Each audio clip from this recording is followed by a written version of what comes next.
Hola, bona vesprada. Estem ací un dia més per a fer el peliculón. Amics i amigues de Canal Ràdio, com ja sabreu, som el Club de Lectura i Cinema de la Biblioteca Municipal de Canals. Hola Pepe, bona vesprada. Bona vesprada. I Edu també, com sempre, bona vesprada. Bé, tinguem també avui dues pel·lícules per a comentar. Com és habitual, comentarem la pel·lícula del dijous passat, Big Fish. Sí, la pel·lícula del Tim Burton, que jo recorde que treballant a l'institut molts alumnes, quan me parlaven de la pel·lícula que més els agradava, era esta, Big Fish. Els xiquets de 16-17 anys, bueno, i els majorets també, ixe món de fantasia, ixe món surrealista, ixe món màgic, que Tim Burton considera que és tal vegada millor que la realitat per a ell a voltes és un poc pobra, pues als xiquets, a les xiquetes els agradava, els emocionava i els atreia moltíssim. Per això dir que era, pues, per a molts, la millor pel·lícula o la seva pel·lícula, Big Fish de Tim Burton. A mi també em va agradar. M'agrada la fantasia. Sí, sí. Sí, també tenim una altra pel·lícula que l'hem vist fa molt poc, perquè es va estrenar fa no res, el mes de febrer. Sí, el mes de febrer. Es va estrenar. És esta pel·lícula que es diu Great Freedom, traduïda al castellà com Gran Libertat. Sí, una pel·lícula austríaca que crec que va guanyar el Festival de Sevilla, el Festival de Cannes d'una secció paral·lela, d'una certa mirada. Sí. I trata pues, un tema controvertit, no? La persecució dels homosexuals allà pels anys 40, 50, 60 pues, a l'Alemanya o a Àustria. Sí. I les lleis, la llei 175 que perseguia els homosexuals. Encara que tinc que dir que, bueno, ja comentarem que jo penso que en aquestes èpoques els homosexuals se perseguia en molts països. Jo no sé quin país se lliurava. Sí, és que així. I avui en dia encara hi ha països. Sí, també. També, inclús alguns països estan en Europa. Sí. Continua. O almenys n'hi ha o estan perseguits o estan mal vist. Mal vist, sobretot, i sí. molt discriminats, i sí. Es ho fan passar, però mal. Bé, ja després comentarem més coses al voltant d'aquest tema. I també anem a comentar, després d'acabar aquestes dues pel·lícules, el que es farà en la Primavera Cultural, ací a Canals, el llibre que estem llegint, en el Club de Lectura també. I això tot ho deixem per al final, Pepe? Sí, parlarem... Una primavera cultural que no és una setmana, abans teníem la Setmana Cultural, ara se diu Primavera Cultural, que per cert, 2 anys sense fer-se ni setmana, ni primavera cultural, ni res. Tema pandèmic no es podia. S'ha fotut prou, però afortunadament pues, pareix que els casos van remitint, que s'està convertint en una grip i per fi tenim la Primavera Cultural, que no és una setmana, sinó són 2 setmanes. Sí, del 9 al 21 de maig. Sí, el 22. El diumenge també. Diumenge també. Sí. El 21 estem pensant, són les casetes que se faran a l'avinguda, les carpes que munta l'Ajuntament. I la promoció de les associacions culturals, que estarem, jo no sé, que estarem de 10 a 1 o per ahir. Ja ho diran. Sí. Crec que ja l'Ajuntament ja anirà comunicant coses aquesta setmana. Sí, suposa que hi algun follet de les activitats. El Club de Lectura, ja tornarem a dir, però sempre per Setmana Cultural, per Primavera Cultural, hem fet la reunió al carrer. L'hem fet a la Lloca, generalment. Esta vegada al costat, a la plaça Pont del Riu, al costaet. Sí, la pèrgola que hi ha allí, en el jardí. Sí, a lo millor un poc fugint dels semàfors, fugint d'aquestes motos que passen o arranquen. Sí, allí crec que estarem millor. Sí, ja també farem les lectures a la plaça del Mercat i esta vegada hi portarem micro particularment i animar a participar en el Club de Lectura, a vindre al cine, a vindre a la ràdio, si voleu. Sí, sempre ho diguem. Sempre ho diguem. I ajudar-nos també a fer aquest espai. Ja que dic que el micro no mossega, No. És inofensiu. Nosaltres ho diguem i no, per ara no, a la ràdio estem lo leio, voldrem més gent, vinguera, però bueno, ja a veure si al final s'anima algú. Tens alguna pel·lícula? Perdó, pel·lícula no. Música, música, que volia dir. Sí, bueno, de Tim Burton fiquem del soundtrack que hem trobat a YouTube, pues hem seleccionat 2 temes, ara Edu ficarà el primer. És de la pel·lícula Big Fish. Sí, de Big Fish, el gran pez, el gran peix. Sí, té una música molt bonica.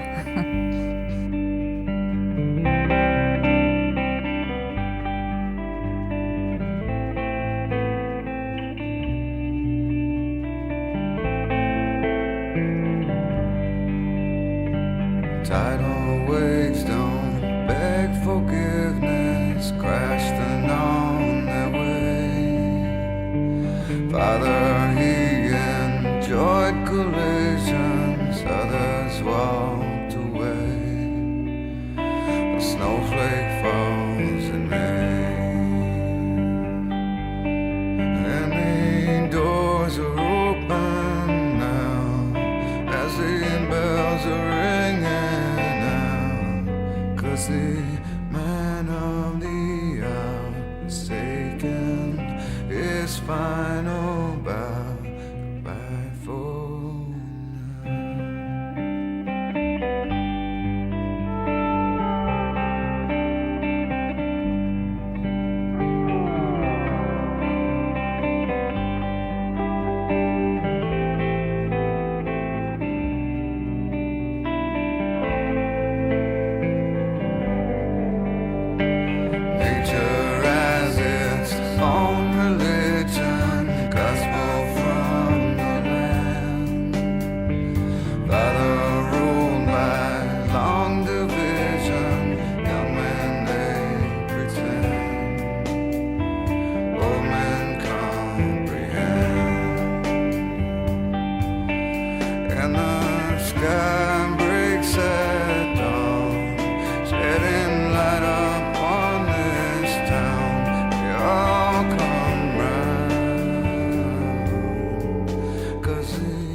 un tema preciós de Big Fish, el gran peix.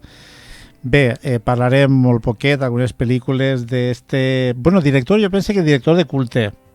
No? Clar, és que té pel·lícules de culte. Sí, és que sempre, igual com diguem, una de Hitchcock, una de Billy Wilder, que té el seu segell, no? Sí. Pues el segell de Tim Burton és el segell de Tim Burton, és propi d'ell, i sempre quan pensem que anem a veure una pel·lícula de Tim Burton, pensem que anem a veure un cine en unes característiques molt definides. Jo diria que Tim Burton té moltes influències, però vaig a dir 2, que són l'expressionisme alemà, que se li nota prou, i sobretot una afició per els temes gòtics.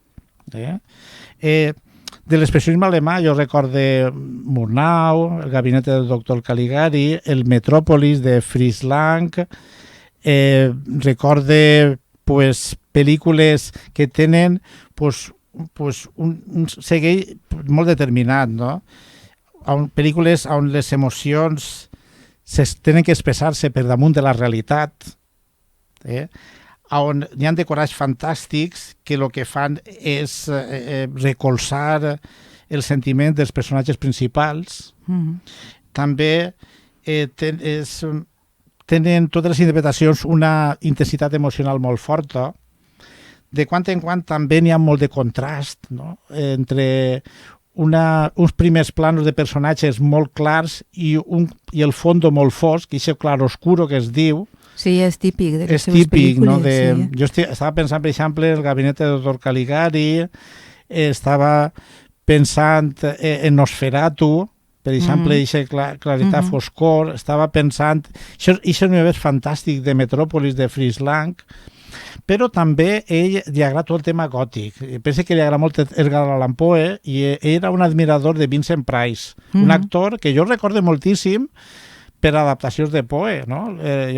Aquest director Roger Corman Jo recordo veure moltes pel·lícules de Roger Corman fent algun cicle en la tele, La tumba de Ligeia, El cuervo, el de la Tor, bueno, El corazón de la Tor, que era que ell intervenia, per lo vist era una persona que li agradava ixe món tenebrós, no? Ixe món gòtic, no? Ixa estètica de lo sinestre, ixe sentit macabre de lo humà, històries amb final tràgic, una obsessió per lo desconegut, per lo estrany. O sea, jo penso que era com era Tim Burton, no? Perquè Tim Burton, per vist, era un xiquet, això que diuen rareig. Jo estava pensant un documental American Teen, Joventut Americana, vaig ficar-hi a l'institut en el seu moment, i comentava que en l'institut hi havia com classes socials, no? Com estatus, diferenciació. I entre la joventut americana, qui destacava eren els jugadors de bàsquet i de futbol americà. I en Big Fish, te dones compte, també apareix un personatge així. Apareix un personatge que ell considera mediocre, no?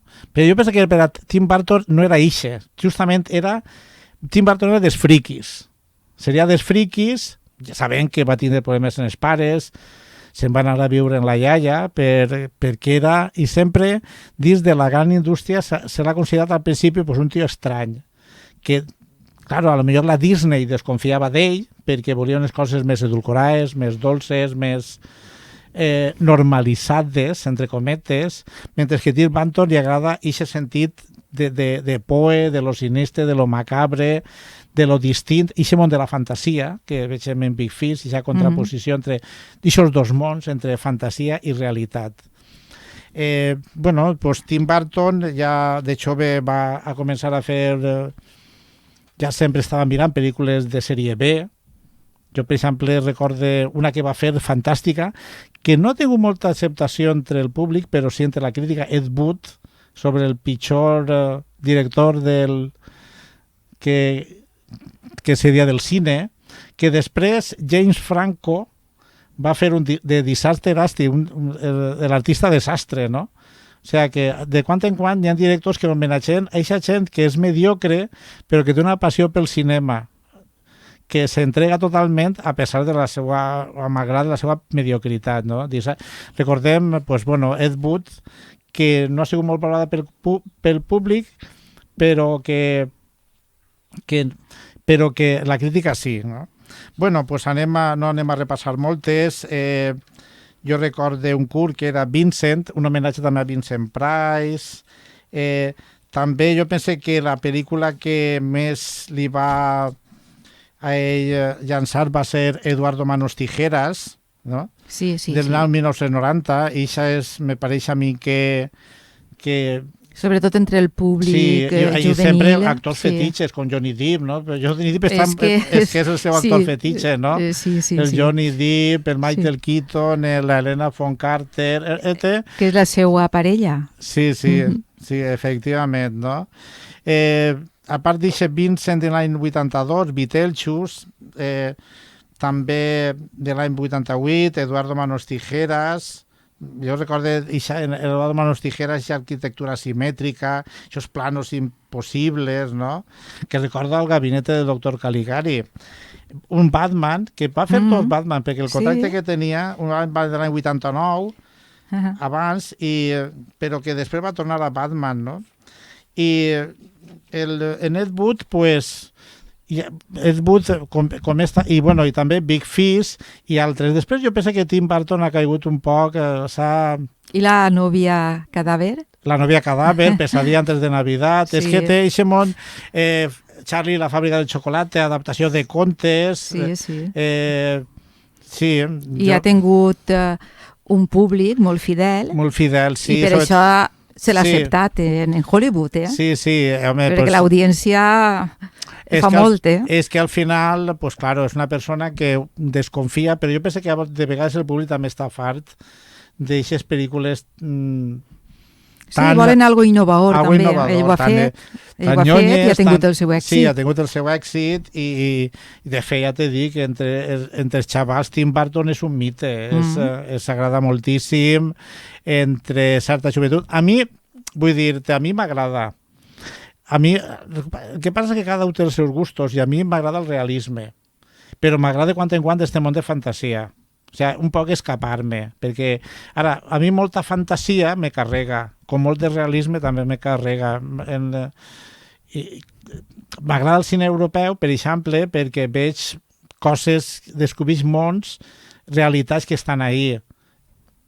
Ara, de quan en quan, no, a lo millor tampoc vols sempre agafar-te el cap o veure moltes desgràcies. Hi ha gent que vol... Però quan fantasia. una pel·lícula està ben feta, Sí, hi ha un bon guió, una sí. bona fotografia, una bona ambientació, Sí, efectivament. uns actors que també tenen un cert prestigi, això atrau al públic.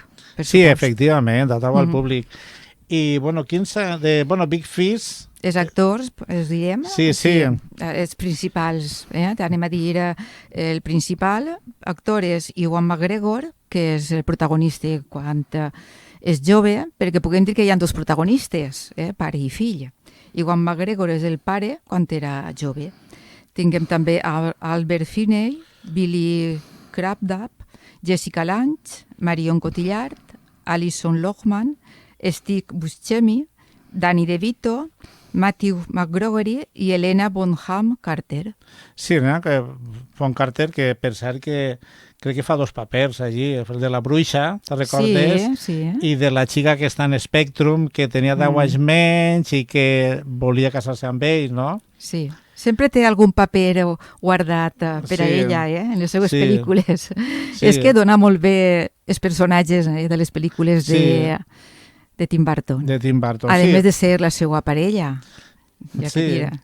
Bueno, Big Fish, que és una pel·lícula del 2003, no ho hem dit, que jo, no sé, però jo, quan parles els admiradors, les admiradores de Tim Burton, sempre jo me trobo que sempre diuen Big Fish i Eduardo Manos Tijeras. Va presentar Melanie, per cert, va fer una gran presentació el dijous passat, Sí. i volien que vinguera així, perquè ella és una admiradora de Tim Burton, ja t'he dit que entre la gent més jove i Tim Burton té molts seguidors, és un director de culte, podríem dir, i ho va fer molt bé. Sí. Bueno, esta pel·lícula està basada en una novel·la Sí. que també es diu Big Fish, de l'autor Daniel Wallace. La música és de Danny Elfman, la fotografia de Philip Russelloft i el muntatge de Chris Lebeznov. La fotografia és preciosa, els colors també, aquests colors vius, en contrast en el que ell sol fer, en les seues pel·lícules que són més gòtiques, però sí és totalment contrària al gòtic, però el color és espectacular. Sí, el color sobretot, clar, així és una... Què preferim, la realitat o la fantasia, no? Encara que al final el Edward, crec que és el protagonista, pues, té que viure un món real, però en aquesta distinció entre realitat i fantasia, pues jo penso que el món fantàstic el color està molt més viu, no? Sí, no són colors tan plans, tan... Vamos, que és molt més viu i que ressalta més, uns colors molt intensos també, i més cridraners. Sí, molt. A veure, podries dir-nos un poc d'argument? Un poc de l'argument de la pel·lícula, sí. Pues esta pel·lícula pues, conta esta història. Edward Bloom és un home que relata moments de la seva vida i afegint-li moltes característiques de fantasia. No? Quan ho fa en la boda del seu fill, Will, el fill es queixa i deixa de parlar-li durant 3 anys perquè no li agrada aquest protagonisme que el pare vol tindre sempre dient històries fantàstiques, que el fill no se les creu. Bé, així comença un poc el tramar de la pel·lícula. Però així el que passa és que al llarg de la pel·lícula Edward conta algunes històries que relaten moments de la seva vida. Per exemple, explica que quan era xicotet va estar 3 anys en el llit, gitat, perquè creixia de manera desmesurada. No? I això es veu en la pel·lícula. Ho recordes? Sí. Està molt graciós. També es converteix en un exitós esportista, però creu que el poble on viu és massa xocotet per a ell. I se'n va. Coneix a un gegant un personatge molt estrany, que realment és un gegant, o sigui, este personatge existeix en la vida real, és un home molt alt, encara que en la pel·lícula l'altura és desmesurada. No? Sí, és el món de la fantasia. Sí, però és així, és gran, este home. I coneixen este home, se'n va per un viatge, per el bosc, i es separen en un moment donat, el gegant va per un camí i ell va per un altre, i es troba en un bosc embruixat, en algun que altre perill, fins que arriba a un poble molt peculiar que es diu Espectre, on tots els habitants van descalços. Sí. Molt curiós. Jo pense que tal vegada és com el món fantàstic idíl·lic, la ciutat fantàstica idíl·lica que voldríem viure tots, i que, per lo tant, recordant aquesta frase de Machado, caminante no hay camino, se hace camino al andar, és a dir, per què necessites sabates si no tens que caminar més? Ja el lloc ideal l'has trobat, ja. Sí, això és que se diu allí. Perquè per què? Si no mos en tinguem que anar d'ací, perquè vulguin les sabates. I les penjaven a l'entrada del poble en un fil que travessa el carrer principal.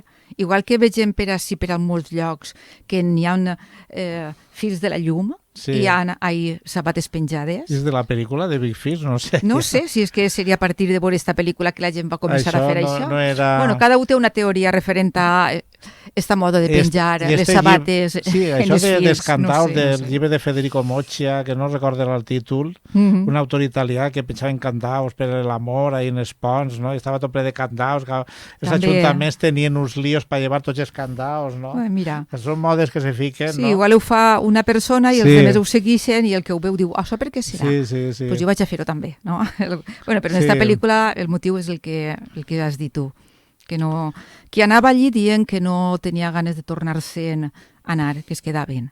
És com el poeta que coneix ell allí, que es va anar i es va quedar, no se'n va anar del poble. Un poeta que per lo vist ja... que era del seu poble, no?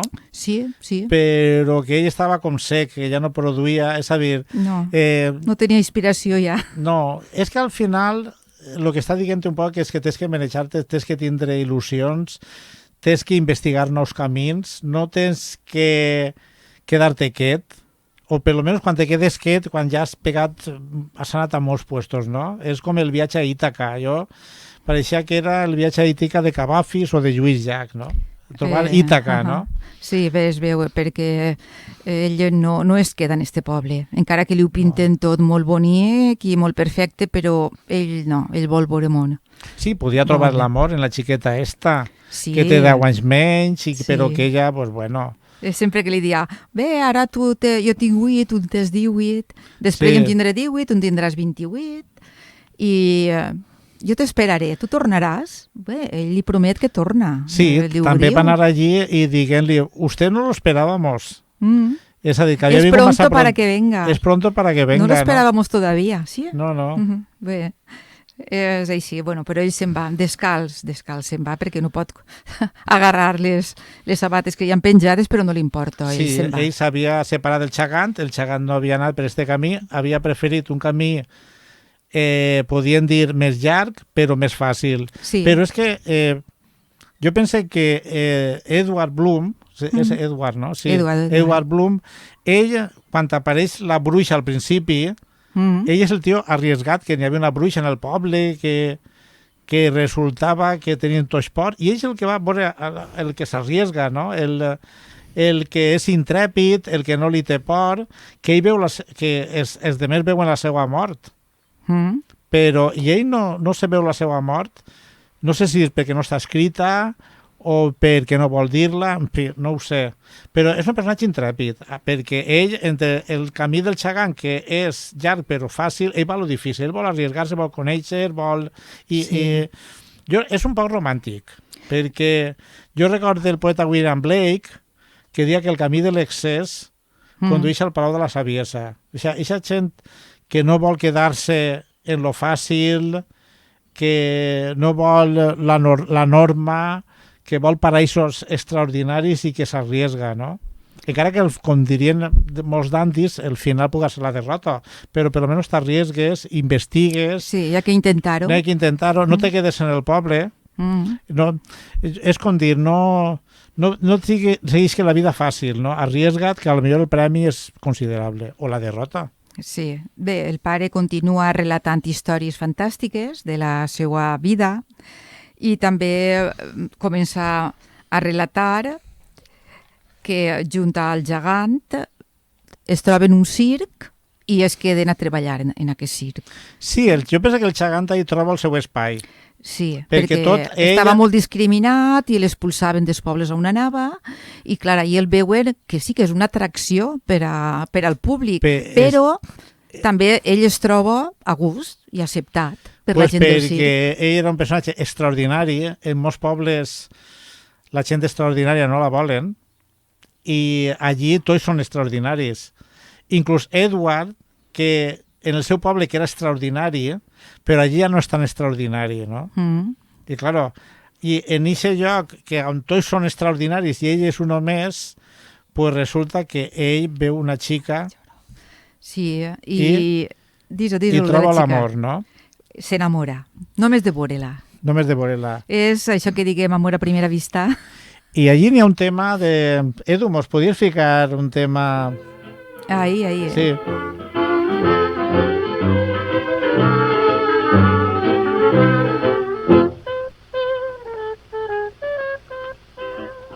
Dinah, is there anyone finer in the state of Carolina?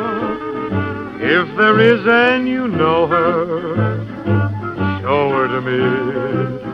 Dinah, got those Dixie eyes blazing, how I love to sit and gaze to the eyes of Dinah Lee.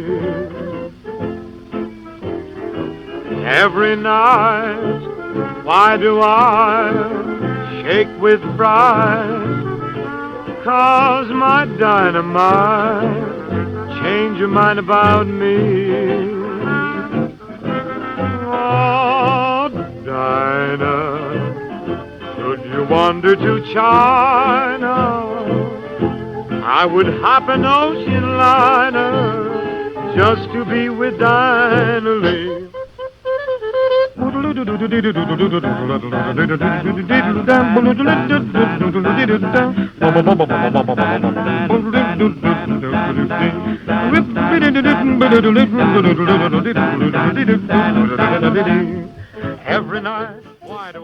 Bé, sí, que contem algo més de... Sí, no, a veure, ell troba l'amor allí i resulta que esta xica no vivia en el poble, però jo pensé, era curiós perquè el director del circ és l'actor Danny DeVito, sí, que és un actor també que ha eixit en algunes pel·lícules d'ell, no? Sí. Que jo recordo en algunes pel·lícules inclús franceses, Sí, i m'ha fet gràcia veure, és un personatge curiós, no? Aixina baixet i director del circ, però en el circ tots són extravagants. El gegant, crec que li diuen Carl, allí és un més.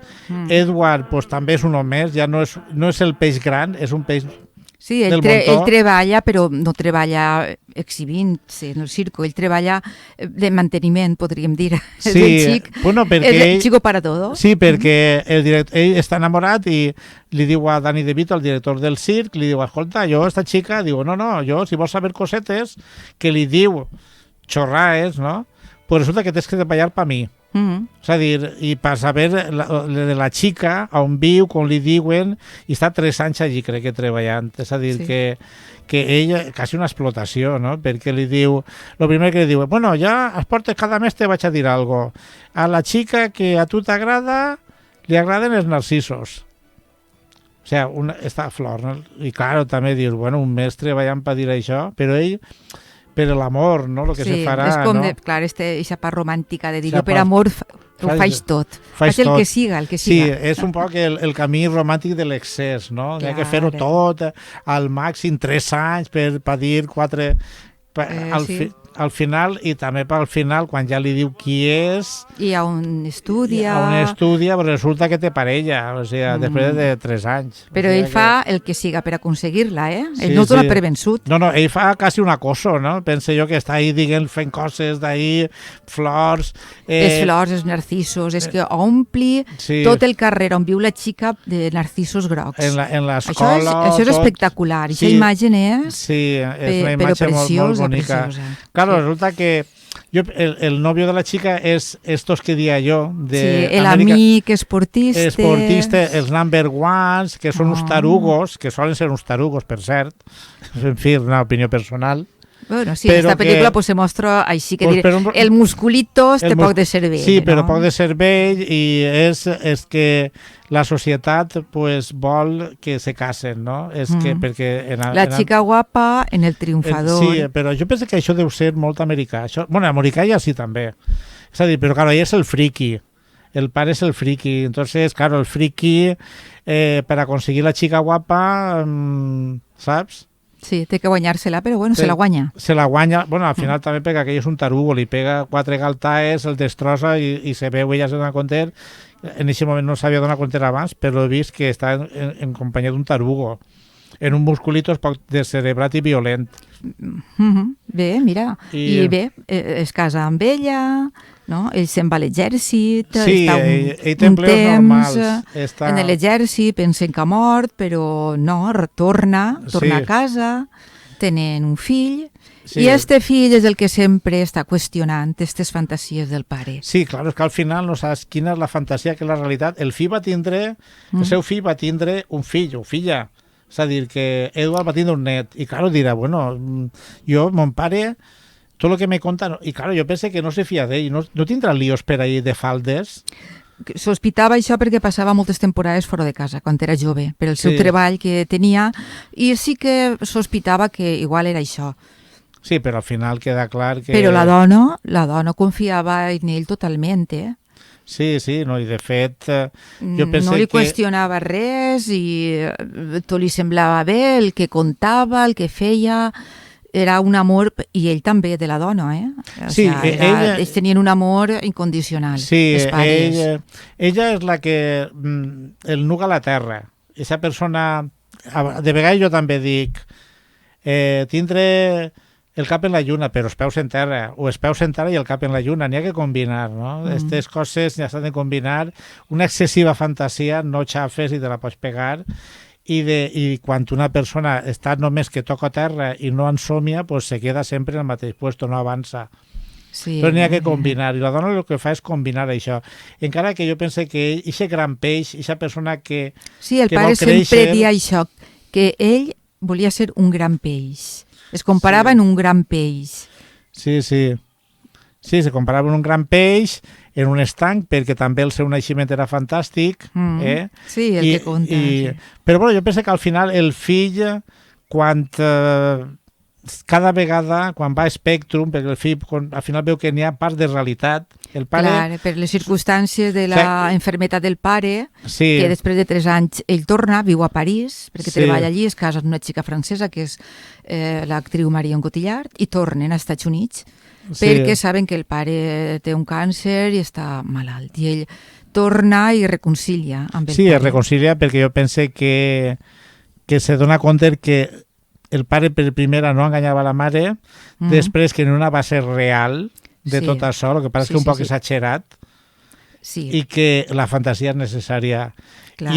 I de fet Will, quan té al seu fill, crec que, pues, també li conta històries fantàstiques, o sigui, ja un poc reprèn la tradició del pare. Clar, perquè en el funeral del pare Sí. que mor al final, pues Will veu que allí assisteixen molts amics que formen part de les seues històries Sí. i els quals estaven presents allí, i es dona compte de que el que contava el pare no era tot fantasia, era una realitat pues, que el pare exagerava, Exactament, sí. però que I que, aquesta gent existia de veritat. I que el volien, i que era bona Molt, gent. Sí.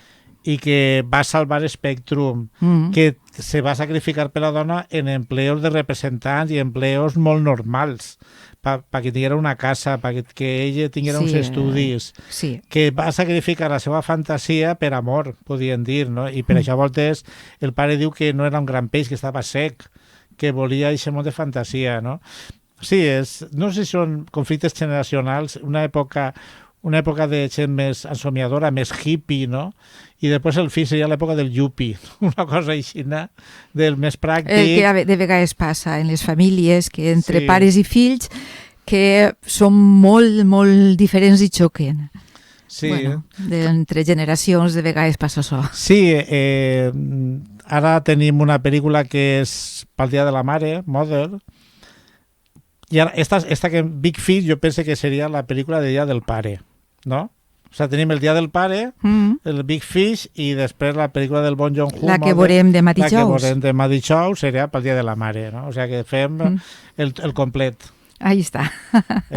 Bueno, recomanar Tim Burton, lo que siga, Pesadilla antes de Navidad, La novia, Cadáver, Eduardo Manos Tijeras, lo que vulguem, no? Bé, ja passem a la següent, que direm molt poquet, perquè clar, està d'estrena i la gent l'animem perquè vagin a veure-la. El tràiler, perquè no tenia música.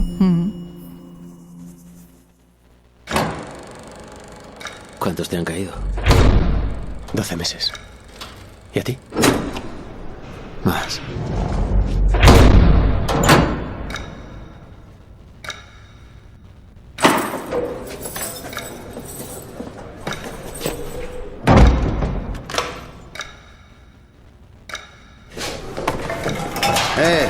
No quiero maricones conmigo. Nos vemos de nuevo. ¿Sigues aquí? ¿Y tú? ¿Sigues siendo un pervertido?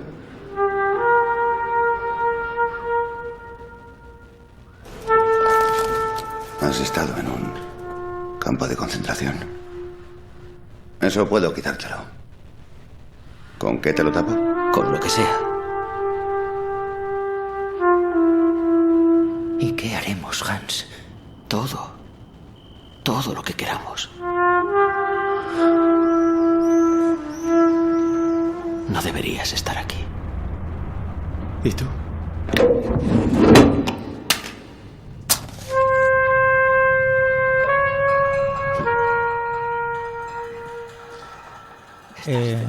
No, solo estoy preocupado. Sí, és una pel·lícula Gran Llibertat, Great Freedom, que s'ha traduït així, encara que és una traducció de l'alemà.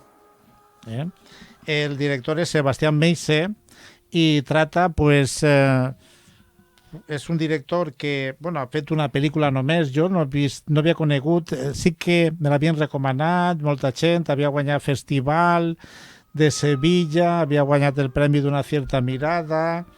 És un director, ja dic, que havia fet documentals i una pel·lícula, i en esta ha sigut el seu boom. És una pel·lícula realista. Jo pensé que Big Fish era la fantasia, jo diria que és el reclamar la fantasia, i Gran Llibertat, Great Freedom, és reclamar la veritat, no? El que ha passat és recordar el passat, però no d'Espanya ni dels Estats Units, sinó que esta vegada anem a Alemanya. No? Sí, l'Alemanya de l'Oest. Sí, l'Alemanya després de finalitzat la Segona Guerra Mundial. L'Alemanya, o crec que és l'Alemanya de l'Est. No, de l'Oest. Era de l'Oest perquè... Sí, curiosament és l'Alemanya de l'Oest. No recordes que en la pel·lícula hi ha un moment que diuen i si anem a viure a l'Alemanya de l'Est? Jo pensava que era i no me n'anem a la República Democràtica. Bueno, serà aixina. Clar, la República Democràtica Alemanya era la de l'Est.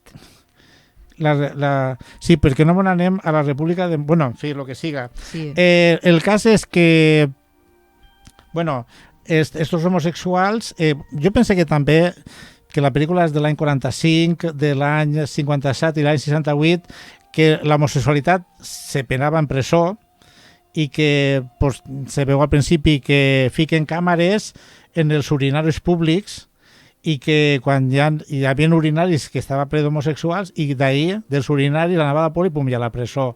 De tal forma que entraven i eixien i són aquestes entrades eixides en 3 èpoques, l'any 45, l'any 57 i l'any 58. I tot era per un article, l'article 175. Per això, en aquesta època eren els 175, no? Sí. Se coneixien aquests presos, sí. Estaven qualificats com els del 175. 175, efectivament, que diu que aquest article 175 se va fer allí en Alemanya de 1872 i se va acabar del tot en 1994. Sí, perquè encara que finalitzada la Segona Guerra Mundial, quan va entrar l'exèrcit dels Estats Units, no van abolir este article. No, és que en l'època nazi resultava que, claro, els homosexuals era com una degeneració de la raça i, claro, tancats. Al camp de concentració també. I de vegades del camp de concentració s'acabava la guerra i a la presó. Sí. És a dir, i també se va comentar que en aquesta època entraren en la presó 140.000 persones. Bueno, així en Espanya teníem la llei de vagos i maleantes també, no?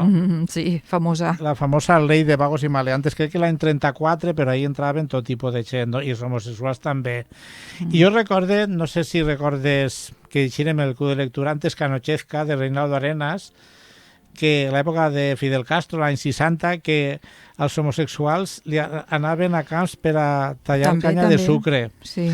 Claro, i també se deia, mira Cuba, que tanca els homosexuals, i la revolució cubana deia, no, bueno, és que sí, vale, estem en els anys 90 i en els anys 60, pues, en quants puestos estava la homosexualitat permitida? En pocs. En Alemanya ja veus, teòricament, un lloc de llibertats i estaven tancats.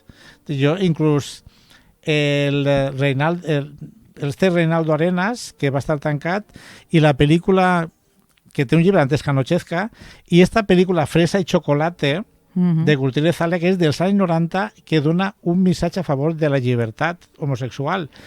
Però dir que Gutiérrez Alea se diu que en els anys 60 també era homòfob.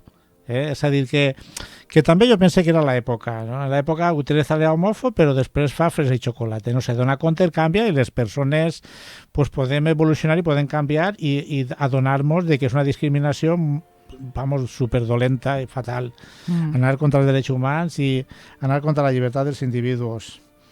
També és que jo no sé si vaig dir que inclús en el segle XIII se mataven els homosexuals. És a dir, que jo no sé si es consideraven pitjor que les bruixes o què, però està clar que i en la República Democràtica crec que jo per això vaig llegir que en els anys a finals de 50 se va abolir, però després se va introduir una llei on se penava en presó les relacions homosexuals en menors. En fi, doncs bueno, i això és, no? I bueno, la pel·lícula què tal? Què te va parèixer? És dura, És dura per les imatges que es veuen. És que apareix sempre a la presó. Sí. Te dona una sensació de claustrofòbia. Sí, perquè se passa sempre en la presó. D'opressió, de persones que... fa patir. Sí. Però està molt, molt ben feta. Sí, se va rodar una presó de l'Alemanya democràtica, això sí, de l'Alemanya de l'Est. I resultava que la gent del rodatge dia que ell sentia la xelor i l'opressió, no? Clar, és que eren presons reals. Eren presons reals, que estaven allí abandonades i, claro, durant 2 mesos que estaven rodant en una presó, pues escolta, no? Sí, i les interpretacions dels actors principals, sobretot del protagonista. Premiades. El van premiar i molt merescut el premi per a aquest actor, Sí que molt bé. Relata un poc de què va la pel·lícula. Sí, relata. Mira, la pel·lícula retrata les 3 vegades que Hans Hoffmann, que és el protagonista, entra en presó per ser homosexual. I com tu has dit, està ambientada entre 3 períodes, que són de l'any 1945, 1957 i 1968. En el seu primer ingrés en presó, Hans veu com passa a ser prisioner en un camp de concentració nazi, per la seva condició, i després estar en una presó, o sigui, en un camp de concentració, quan són alliberats per els americans, el porten a presó. Allí coneix a Víctor Vix, en el qual es va convertir en el seu company de cel·la, i que pues a base d'estar convivint molt de temps, entre ells sorgeix una especial amistat i que este home pues, també està tancat allí no per homosexual, sinó perquè va assassinar a l'amant de la seva dona, no? Que al final ho conta. Al principi no li volia contar el motiu per el que estava empresonat, però ja quan estableixen aquesta amistat i aquesta confidencialitat ja li conta el per què està allí. Al llarg de diversos anys i a través de les 3 encarcelacions que pateix Hans, va anar sorgint una relació d'amor entre els dos homes i un entorn tan hostil que donava peu a que pues, al final el que buscaven era un carinyo i una comprensió. Pues sí, És això perquè sí, algunes relacions que se tenia entre ells era perquè els dos eren homosexuals, però en el cas d'estos dos personatges, un és homosexual i l'altre no. Però bueno, sí. S'arriba a aquesta relació d'amor, amistat entre ells. I bueno, esta pel·lícula pues, està dirigida, com tu has dit, per Sebastian Meis, i els actors són Franz Rogowski, George Friedrich, Anton von Luck i Thomas Penn. Va tindre el premi del jurat en la secció Una certa mirada, com tu has dit, de la 74 edició del Festival de Cannes. Un Giraldino d'or a la millor pel·lícula i un Giraldino de plata al millor actor per a Franz Rogowski, el protagonista, en la 18 Festival de Sevilla.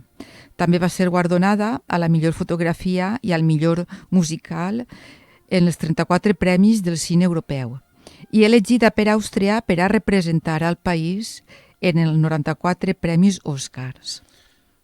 Molt bé, no? No diguem massa coses tampoc perquè és una pel·lícula que es té que veure. Sí, té una puntuació en Film Affinity. Bueno, realment en el cine n'hi ha molts tipus de puntuació. N'hi ha 2 principals, que és Film Affinity, i que és la puntuació espanyola i a diversos països, i anglès, bueno, en fi, voten de molts països, i després la puntuació americana de la IMDb. Film Affinity té una puntuació de 7,4. I quan dic, és altíssima, 7,4 és brutal. Jo recordo que... És que és una pel·lícula difícil de rodar i d'interpretar, sí, perquè és un món molt tancat, no? És dura. Unes escenes en llocs tancats. Sí, i però és dura, foscos. perquè la situació és dura i no vaig a dir molt, però vull dir-te, a voltes també diuen, bueno, i per què Film Affinity? Te'n recordes quan una persona del grup ens parlava de Dune de Denis Villeneuve, que no li havia agradat, i jo dic, té un 7,4, justament igual, Dune, jo dic, és que 7,4 és la mitjana i havien votat 18.000 o 20.000 persones. Entonces, quan voten 20.000 persones, 10.000 persones, resulta que te dona una tendència de si agrada o no. Clar, és que es trau la mitjana. La mitja, és com de la si puntuació votaren, general. És la mitja i clar, potser n'hi ha 10 i n'hi ha 5, però és la mitja. Entonces la mitja te dona una valoració de la tendència del públic. Sí, hi ha que dir que la pel·lícula està qualificada com a pel·lícula dramàtica i dura i no està recomanada per a menors de 16 anys. Sí, clar. Per les escenes que ixen. Sí, algunes escenes, però bueno, tampoc... també... Home, no és per escandalitzar-se, per supòs que no. Sí, però el que passa és que en el cine, si n'hi ha una guerra i maten a 100 índios, mos dona igual, no? És que hem nascut veient pel·lícules d'índios i vaqueros. Sí. I ho recordo des de xocoteta, des de dissabtes de vesprada, pel·lícules d'indis i vaqueros. I és que ja ho trobes... Normal, que mullen són normals, no? Com si foren ninots, com si no foren reals. És que el que fa quan te mengen el coco des de que naixes... Sí, però potser veus una persona que li està pegant a una altra i ho veus tan prop, uns primers plans i tan reals, que te fa patir. És que és la realitat. I l'altre s'han carregat a 100 persones i l'altre sí, l'ha pegat una palissa que és horrible, però no se l'han carregat. No, és mateix. I pareix que pateixes més, no? Per aquesta sensació de... claro, com dirien alguns filòsofs, Hannah Arendt, la banalització del mal, no? És a dir, de quan en quan ja fan el mal i ja no ens dona igual, com si foren formigues, matar formigues, no? Maten a 100 indios, 200, no passa res. És conforme t'ho presenten. Sí, exactament, ¿no? Clar, Entonces, clar. esta película, claro, te la presenten d'una forma i que esa tu pots opressió... empatitzar més en uns Claro. personatges que altres. Claro, I així i és. és això, no? Que te la presenten d'una forma que molta gent dirà que te fa patir, no? Sí. I bé, doncs parlem del Club de Lectura, la pel·lícula de demà. Ja només això, el que hem dit, no? Sí, bueno, demà pues, celebrem el Dia de la Mare, no? Fem una pel·lícula... Mira, una pel·lícula del Bong Joon-ho, és el director de Parásitos, que va guanyar l'Oscar a millor pel·lícula fa, pues, bueno, ja 3 edicions passades, no? Sí.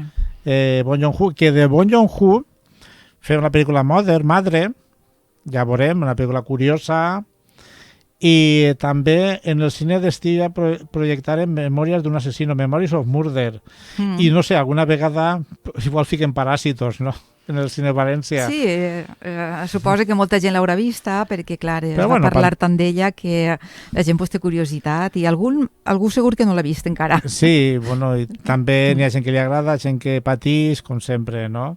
Sí. I dir, bueno, del Club de Lectura, la Primavera Cultural, repetim... Sí, que farem la reunió en la pèrgola de la Lloca, el que es diu la plaça de Pont del Riu. Estarem allí a les 7 de la vesprada. A les 7 de la vesprada, sí. Per a comentar el llibre Nada de Carme Laforet. El 18 de maig. Un llibre, bueno, genial. 18 de maig, recordem, 7 de la vesprada, pèrgola, plaça Pont del Riu. Allí estarem, si algú vol vindre a conèixer o vol agafar el llibre, que encara queden exemplars a la biblioteca, és agafar el llibre, però agafar el llibre no per a vindre a la reunió, perquè els llibres venen d'altres biblioteques, d'altres llibre Premi Planeta, que va ser este llibre de Carme Laforet, el primer que va escriure Carme Laforet. En 23 anys va escriure un llibre... que passarà a la història, perquè... Sí, el franquisme, les misèries del franquisme, el que deixa el franquisme, no? Perquè és la Barcelona de la postguerra, no? Trista i trista. Bueno, traumes familiars, relacions complicades, una trama boníssima, que té un mèrit per a mi espectacular, que una xica en 23 anys tinga i ser do d'escriure un llibre així. Sí, jo vaig veure llibres escrits, no sé si era per dones o per homes o de literatura, i era el primer, de literatura espanyola del segle XX. El primer certamen dels prèmits. Sí, però el llibre més valorat entre llibres escrits per dones o per homes del segle XX, que el Nada de Carmen Laforet, no? Que saps el que passa? Que també molta gent diu, jo és que l'he llegit, però vaig llegir fa 15 anys. Jo l'he llegit fa millor 25 anys. Però és que, escolta, en una segona lectura, una tercera lectura, com diria Juan Guitisolo, no busco lectores, busco relectores. Una segona lectura, com veure una pel·lícula per segon vegada, millor t'enriquix. Li veus aspectes, matisos... Sí, que la primera vegada no veus, no? Sí, com diria a mi em sol passar. L'obra abierta, no? L'obra abierta és la que tu pots fer distintes lectures i cada lectura li trobes una cosa, no? I, claro, jo penso que este llibre de Carmen Laforet pues, és una obra oberta. Podem fer diverses lectures i cada lectura pots enriquir-te, pots treure-li coses que en la primera no pots trobar. O sigui que si encara que hem llegit el llibre, pues, escolta, no passa res, perquè és un gran llibre. Sí, mira, diré una cosa d'una persona d'ací de Canals, que ha escrit algun que altre llibre, que pertany també al Club de Lectura des de fa poc, però està participant prou. Ella és Marta Pardo, que ha escrit un altre llibre, que és El rei Messel, de Jerusalem, i farà la seva presentació ací, a Ca Don José, el dia 27 de maig, a les 7 de la vesprada. Ahí estarem. Sí, ens ha passat avui esta notícia i, bueno, pues la participem per a tots, per si esteu interessats. Sí, ahí estarem. Ja va presentar un llibre, ja fa uns anys també així, Sí. I també ha estat a València, en la Fira del Llibre, signant exemplars. Una xica, bueno, de 10, Sí, Vegem com hi ha joventut també, hi ha joventut sana, intel·ligent, estudiosa, sí. no hi ha que perdre la il·lusió Sí, no n'hi ha en la que quedar-se joventut, en perquè eixe hi ha món. bona joventut, hi ha bona joventut. Sí, Clar n'hi ha- que sí. Pues n'hi ha que tindre fantasia, Clar. com diria Big Fish, n'hi ha que veure la realitat, com en Creed Freedom, i n'hi ha que llegir, n'hi ha que anar al cine, demà tenim una gran pel·lícula i, bueno, i també estem llegint un gran llibre i animar a participar en les activitats del Club de Lectura, no? Bé, I, ens despedim. Edu, pues ja ens despedim i Fins la propera setmana. Fins la propera setmana. Adeu i gràcies. Adeu, gràcies.